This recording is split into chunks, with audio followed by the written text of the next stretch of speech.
Hi, welcome back to the Universal Penman. In this class, we'll be focusing on the uppercase of the foundational hand in traditional calligraphy.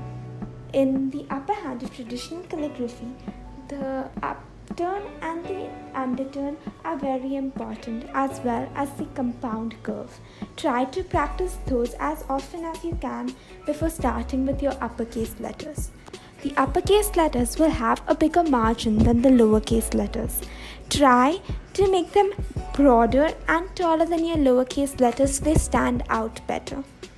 These letters would have a thicker nib used as well. A nib with the number 4 would be preferred, as you'd use a number 3 for your lower letters.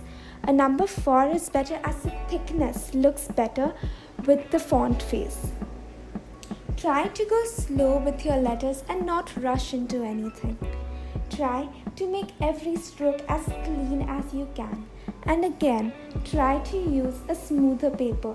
A rougher paper will make the ink patchy and you'll have to go back and keep doing your letters. This might tear your paper or make your work look untidy.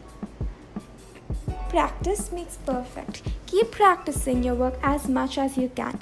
The lowercase and uppercase together might be a little tricky because you might have to choose between a 0.4 nib or a 0.3 nib. I would prefer using a 0.3 nib because the lowercases are more convenient with the 0.3 nib. While combining your lowercase and uppercase, try to make sure that your margins are equally distanced.